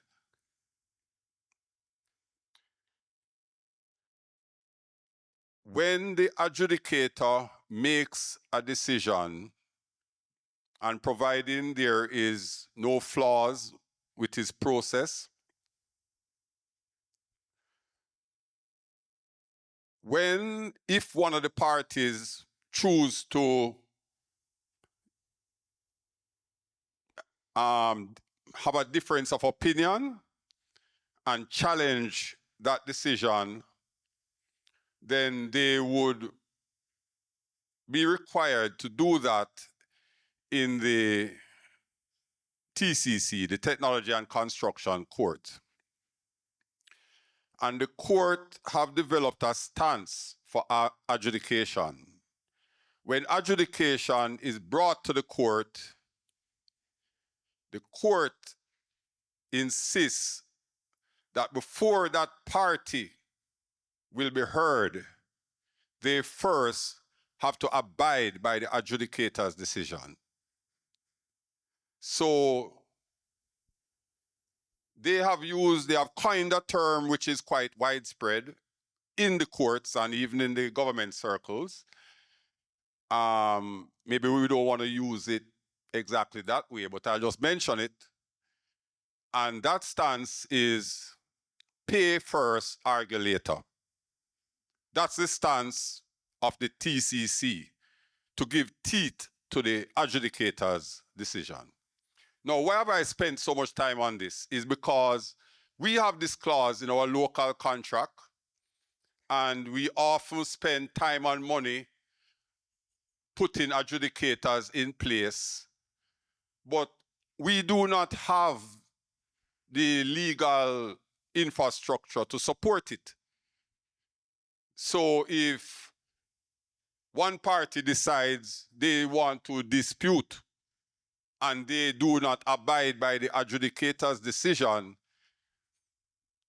the other party have no choice but to take it to the regular court, the commercial courts. But as my colleague here just indicated, the time frame within which cases are heard is such that very often the project is completed before the matter even gets on the schedule.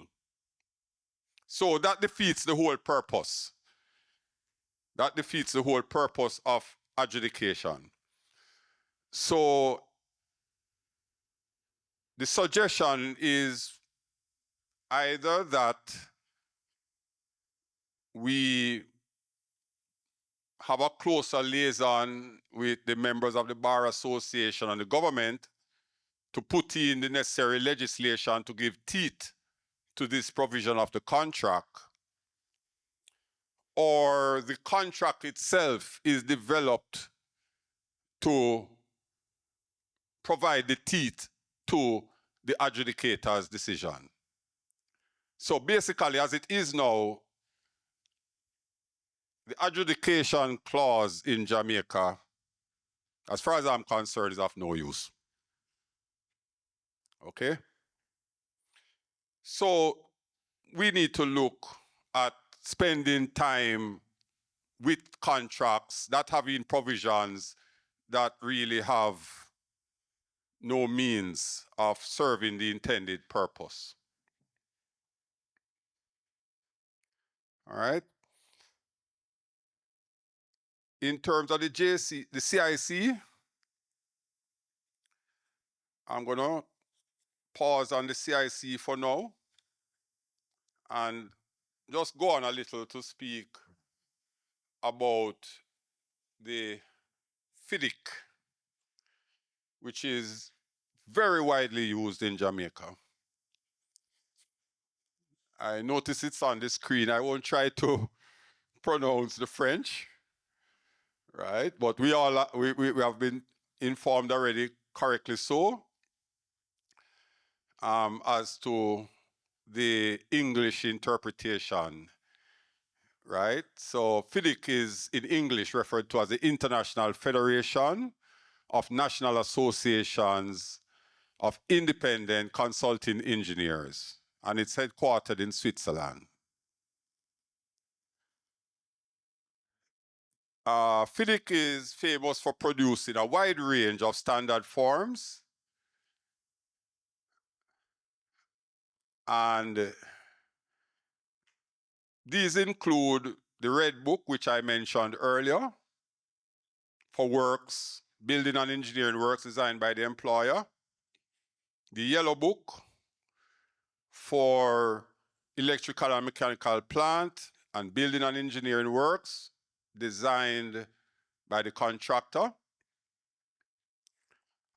There's a Silver Book for primarily, turnkey type projects. and they also have a short form. Those were the original, let's term them the original publications, but they have later publications which they have developed to serve the industry. So they now have a gold book since 2008 dealing with conditional contract for design, build, and operate, right? And there is the pink book, which is the conditions of contract for construction utilized primarily by the multilateral development banks, and it's referred to as a harmonized edition. And as one could imagine, the FIDIC has been undergoing a number of revisions. So we now are up to, I believe, the 2019 editions. We have to embrace new developments in the law and in management of contracts. And those are the areas that sometimes lead to the various revisions. So if we are using a revision which is 25 years old, then it's more than likely that we're going to have some gaps based on where we are now. Now, in terms of the FIDIC contracts, there are some general features that all FIDIC contracts have in common. They all have a general conditions clause. There is a guidance on the preparation of the particular conditions, forms of tender, contract agreement, and then dispute adjudication agreement.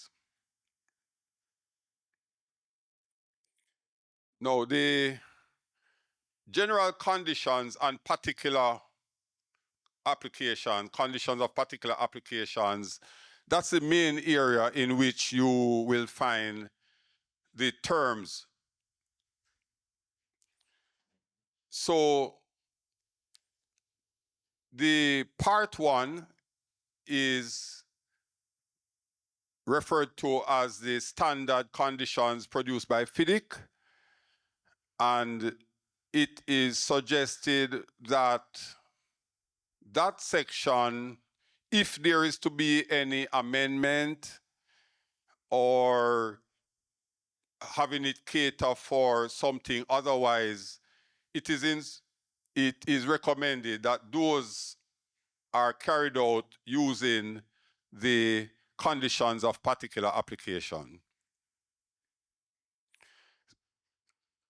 So in the conditions of particular applications, you will find it convenient to address issues like the language of the contract. Bearing in mind that FIDIC, I didn't say this, but FIDIC, as we all, I suppose, appreciate, is an international form of contract. And by now, I think it's in about 4 different languages. I know it's in French. I think it's in German. We have it in English. And I think it could be possibly even in Spanish. Right? So, but what the significance of this is that once you're dealing with international scenarios, then there are some matters that will come up. So for example, I just spoke to the language, but then there's also the choice of law, you know? So you could have a contract which is executed in Jamaica, a FIDIC contract, but the law may not be Jamaican law. The effective law is not Jamaican law. However, there will always there are always provisions to ensure conformity with local national laws.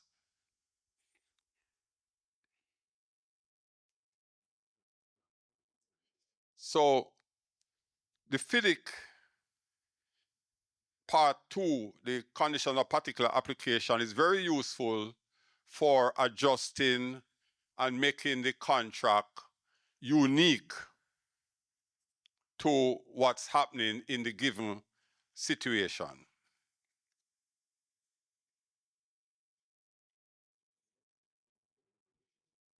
The FIDIC is used a lot internationally, and that's primarily because of the range of contracts that the organization has produced and their success in using these contracts over the last 60 years. They have also recognized FIDIC as setting international benchmarks, and FIDIC has been also given much respect because of the certainty of terms, the whole perception of fairness, and the flexibility in terms of making the contract adaptable to different type of projects undertaken in different environs.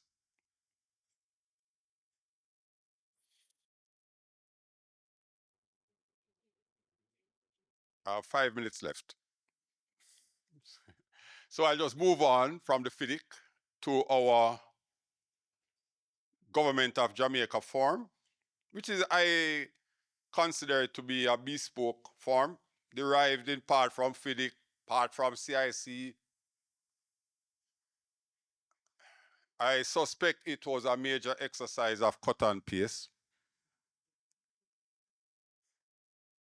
There are some deficiencies though, and I am of the opinion that these deficiencies is why its use is not more widespread and why the industry has not gravitated to it as would have been expected. Bearing in mind, I am aware that the powers that be are aware of some of these deficiencies, and steps are being taken to modernize, amend in one way or the other. Some of the major deficiencies have to do, for example, these are just example cases. There's no reference to a standard method of measurement. I will not have time to elaborate on that, but all of us here are aware of how critical a named standard method of measurement is to the documentation and management, especially the financial management of projects. So not having a standard method of measurement is a big sign that whoever put this together needed to be guided.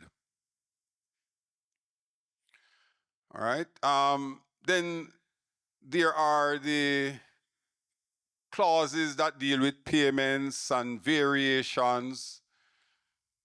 However, if one goes, because remember this is used primarily by the public sector entities, and the public sector entities also have an obligation to abide by the procurement rules which have been set by the country, and quite a few of these are contained within the handbook, the government procurement handbook.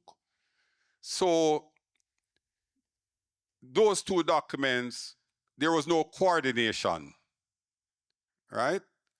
So the requirements of the handbook is one thing, but the wording of the contract doesn't pay any credence much to that handbook. So from that perspective, there can be friction between the employers who are the state agencies and they have their procurement experts in-house, and they all very knowledgeable of the government handbook. But at the same time, not cognizant that the contract that they are awarding doesn't allow for some of the matters which the handbook have put restriction on. Example, for instance, the seeking of clients' authorization before variations are issued. There is also a poorly crafted dispute resolution clause. Construction industry is, we all know, tends to have quite a bit of disputes. The dispute clause is poorly drafted and it does not align with current dispute resolution procedures used in the construction industry. So, for example, it speaks to having a dispute, having the dispute go to arbitration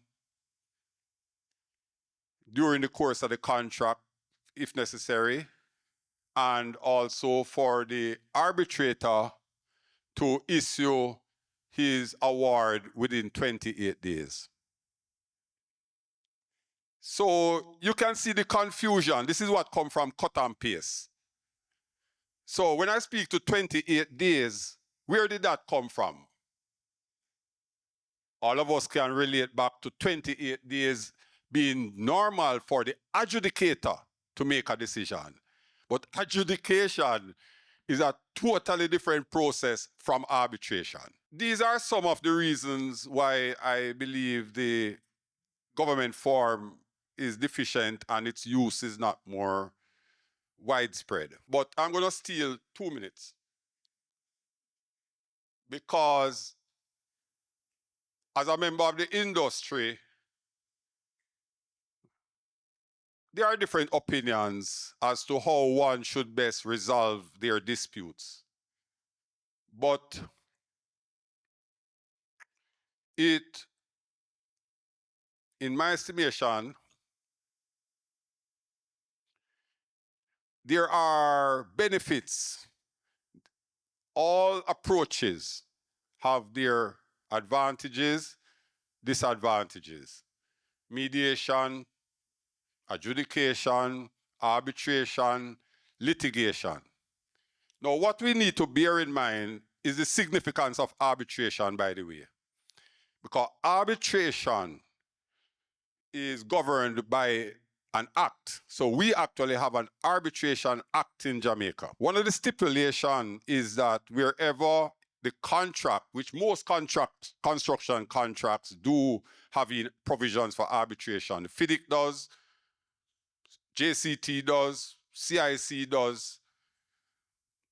And one of the main reasons for that is that there are some advantages. As we said, all matters have advantages and disadvantages. So my colleague would have spoken to one of the disadvantages of arbitration being the cost to the parties as against litigation, where a lot of the costs that the parties stand in arbitration, they wouldn't be exposed to. So litigation, you don't have to pay the judges. They are paid by the state. You don't have to rent a particular venue because the courts are provided, the facilities by the state. However, arbitration is not a matter to be opted out of lightly. There are a couple of benefits to arbitration. I'm not going to spend much time on it. But one of them has to do with speed. So rather than having a matter go to court and then waiting for it to be scheduled in 2 years, arbitration is a matter that the parties can actually tie down time-wise. You know, they can decide how quickly it gets going, how quickly the process moves, and all of that. Another significant matter to do with arbitration has to do with the fact that it's private, and we are talking business now. And sometimes we're talking a lot of money, and sometimes we're talking reputation of large established companies and organizations. And it is, we have this saying, washing your dirty linen in public. We don't always find that beneficial in business. And therefore, arbitration has the advantage of being private, and therefore, the persons who are allowed to be witnessing the process can be selected by the parties, just as how they can also be excluded.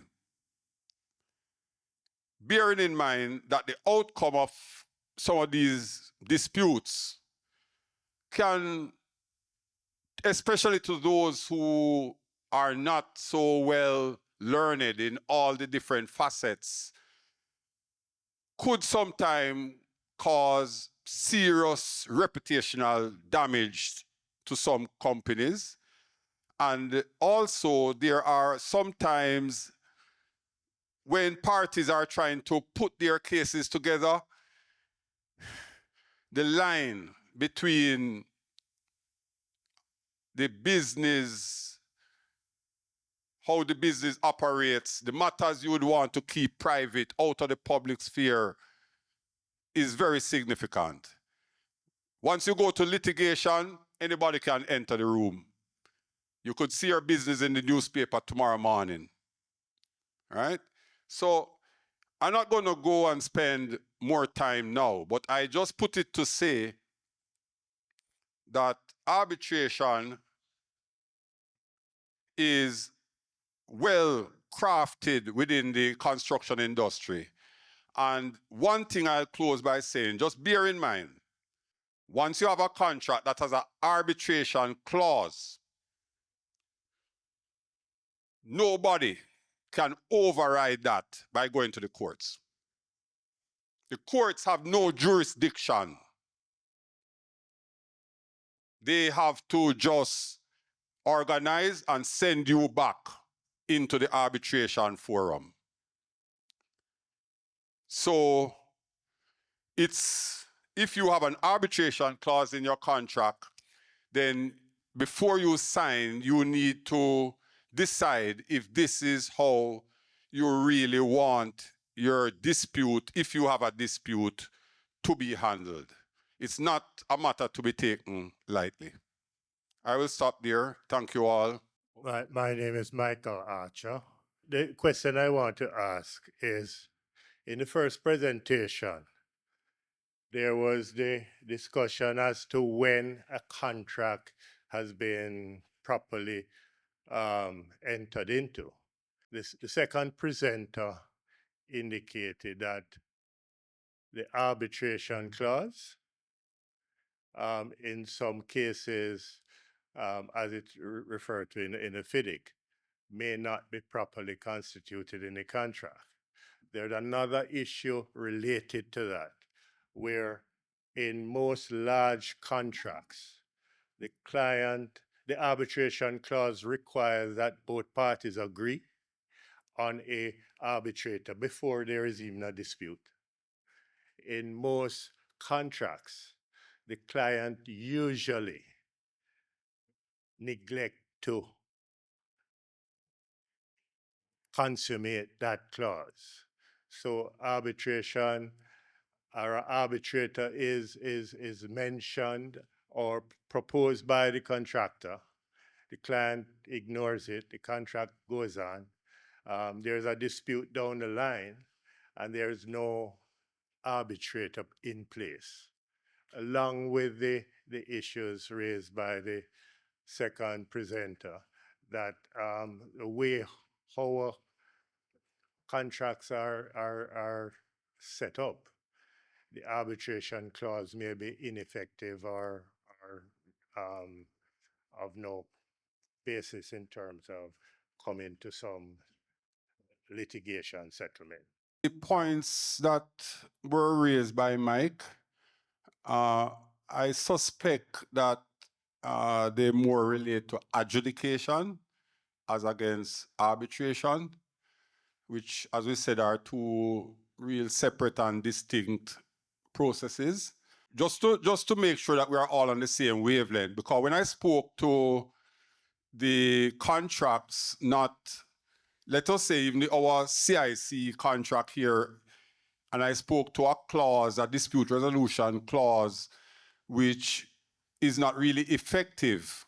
I was speaking specifically to do with adjudication, not arbitration.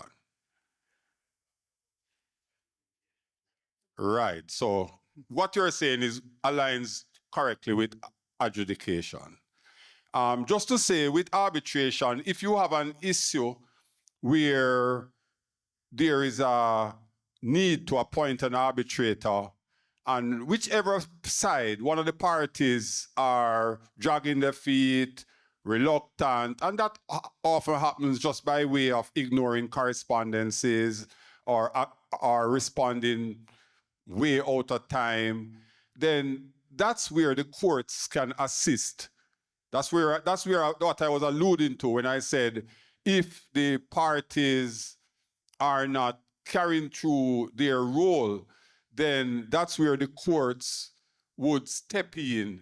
You could go to the court and actually have the court enforce the provisions of the arbitration clause in as much as the appointment are concerned, whether it is the appointment of a sole arbitrator or a tribunal of three. Okay, morning. My name is Donald Moore, engineer, and this is for Woody. And Woody, I know that you can go, based on decisions of the arbitrators, you can go to court. And one of the issues that I've had is what are the consequences to the arbitrators when the decisions that they have made are clearly, and I'm going to use a benign word, faulty. And because I know you can go get changes on the face of the arbitration, but when you look into the decision making and you see therein that these decisions are absolutely clearly faulty, and I'll just use that like and ridiculous. Arbitration has some specifics that differentiate it from litigation. So, for example, with litigation, it's common to see people and their attorneys, as soon as the judges have, or the courts have made a decision, as soon as they get to the front step, they indicate, oh, we will be appealing. You know, I have to take instructions from my client. Nothing wrong with that, and that's fine. With arbitration, it's not that you cannot appeal it, and if it is to be appealed, it would now mean going to the courts. It's not that you cannot appeal it, but the window of appeal, the causes that will be accepted as grounds for appeal are much narrower than in litigation. So it is difficult to mount an appeal purely because one has a difference of opinion with the arbitrator. Arbitration is to a large extent governed and reviewed based on the process. So you have the process. The process is very important. The process allows for fair and even treatment to both parties. Right? Now, so if one could point to a deficiency or a fault or a concern with the process, then that's a grounds for appealing an arbitration. Also, in arbitration, jurisdiction, meaning to say